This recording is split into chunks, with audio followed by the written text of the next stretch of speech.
In this lesson, we will learn when to use conditional forwarders. First of all, we will learn about DNS setup scenario for each DNS environment. Then we will learn how conditional forwarders work. After that, we will analyze a query to conditional forwarders. And finally, we sum up our lesson with the keynotes. The first environment that we may have to deal with is non-Active Directory Windows environment. In a non-AD environment, the only option is to create standard primary zone DNS server. So in this environment, additional DNS servers must be configured with secondary zone, stop zone, or conditional forwarders. We may have to work with an environment where there are multiple Active Directory forests. In a multiple AD forest environment, Active Directory replication is not possible across the forest. Additional DNS servers for the same zone in different forests must be configured as secondary zone, stop zone, or conditional forwarders. So in this environment, we have two AD forests. The first one is itliveskills.local and the second one is ciscoskills.local. As you can see, the itliveskills.local zone is Active Directory integrated zone. To create the itliveskills.local zone in the ciscoskills.local AD forest, we must create it as a secondary zone, stop zone, or conditional forwarder. The most typical environment that we have to work with is single AD forest, multiple domains. In a single AD forest with multiple domains, if the replication scope of the primary AD integrated zone is only allowed to replicate within the domain, in this environment, additional DNS servers for the same zone in different domains must be configured as secondary zone, stop zone, or conditional forwarders. So in this environment, we have single ID forest. itliveskills.local is a root domain and it has a child domain hq.itliveskills.local.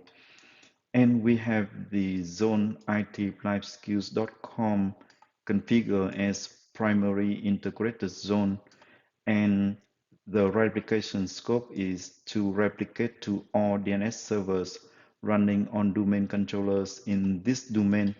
So the replication is only within the itliveskills.local domain.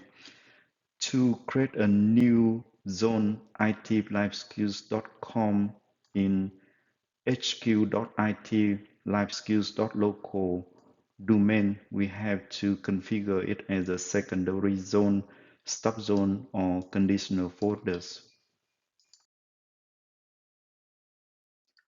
We may have to work with external DNS systems where the zone transfer is not allowed or not even possible. In such environment, additional Windows DNS servers for the same zone must be configured with conditional forwarders. So in this environment, we host the external DNS server for the zone itliveskills.com in our network, and the zone transfer is not allowed.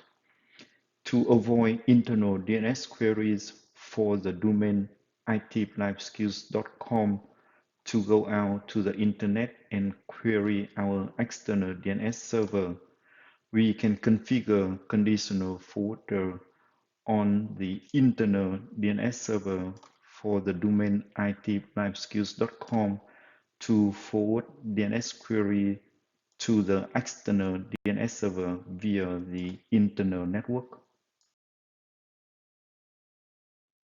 As we know, conditional forwarders contains one or more pointers to the next hop DNS servers that may have the information about the records being queried. A conditional folders DNS server acts as the recursive DNS server for that zone, which means it queries the next hop DNS servers to find the answers. If the next hop DNS server is the authoritative DNS server of the zone, it will respond with the answer. If it is the recursive DNS server, the next hop DNS server will query its next hop, and the process continues until it reaches the authoritative DNS server for the answer. To understand the behavior of conditional forwarders, let's analyze DNS activities in this network. In this network, we host the zone itlifeskills.com on the external DNS server GPV DNS01, and we configure conditional folder on OPVDC01 to forward DNS query for itlifeskills.com domain to the external DNS server GPV DNS01, and we configure laptop01 to use OPVDC01 as its DNS server. From laptop01, we ping sales.itlifeskills.com and we capture the activities on OPVDC01, and here is the captures.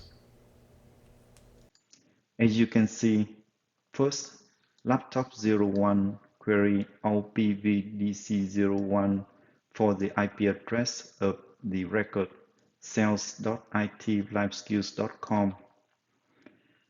OPVDC01 then query the external DNS server GPVDNS01 with the same query.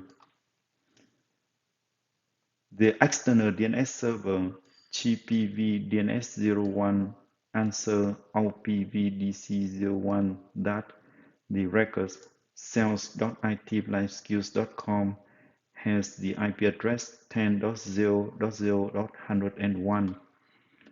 Finally, OPVDC01 respond to laptop01 with the same answer.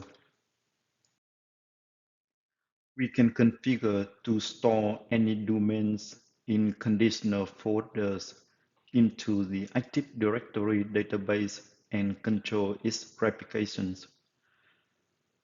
To do that, we need to right-click on the domain, then click on Properties, and here we click on Edit and select the option Store this conditional folder in Active Directory database, and we select the right replication scope. In this case, the best option is to replicate to all DNS servers in this domain. Just select that, and we need to wait for the validation to time out. Then we can click OK, then we click on OK, and that's it.